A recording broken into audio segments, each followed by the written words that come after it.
The next story, which is a chainmail, a Meta chainmail image, which you may well have seen in some of your social media, whether it's on Facebook, whether it's Instagram, or whether it's Twitter, that apparently is all about protecting yourself and protecting yourself from Meta using your pictures and your photos.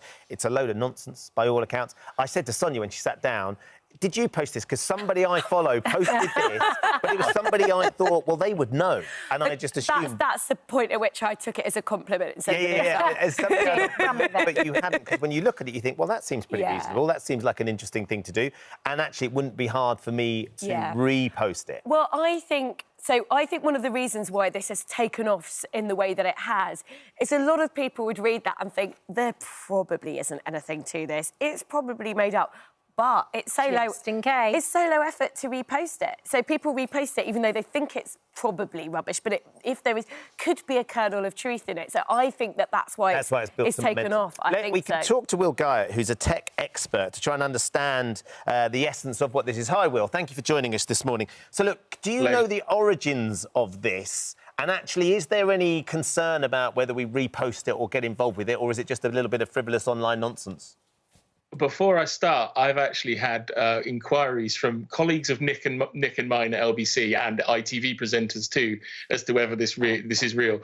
So lots of name and shame. It sounded a little bit like it was Nick, but you're being very discreet about it. But there is a reality is everybody steps back when they see this stuff and they believe it, much like when people were claiming the Magna Carta would protect their rights at the time of COVID.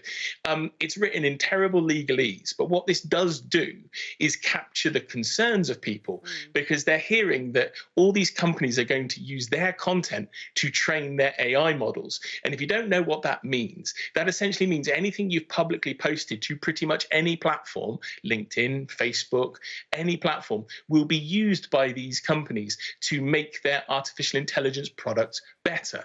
They're going to use your information. So that's why people have leapt on this and shared it. Last time I checked, guys, it had been shared by over 550,000 people, the original post. And it's been posted by countless other people trying to claim that they're experts. So there's a lot of it around, and there's clearly a lot of concern about this story. Well, tell me, Will, though, what was the purpose of the person that originated the piece in the first place? It's just a little bit of mischief, online mischief.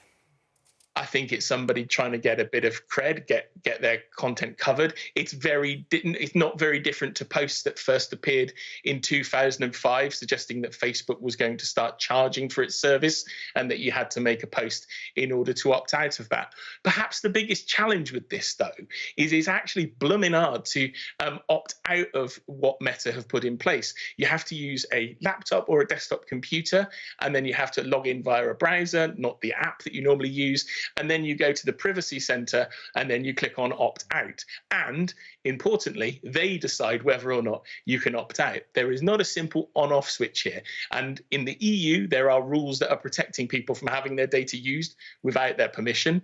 But the reality is, if you've signed up to pretty much any online service in the last 20 years, they're going to claim somewhere in their 97-page long terms and conditions that you've given them just the rights to do this. Wow. It's incredible. Can I just ask, if you work for LBC, do you have to have green glasses? Yes, we have this. I noticed this, actually. Will and I have got this standard issue LBC glasses. And I will get you a pair, Ben, I promise. They look very fetching, as do all of your arcade machines. I want to come over for the weekend. I could have a lot of fun. Will, thank you very much for joining us and shedding a little bit of light on that. Thank you for visiting our This Morning YouTube channel. We upload new content every day, so go ahead and hit that subscribe button so you don't miss out. And we'll see you in the morning.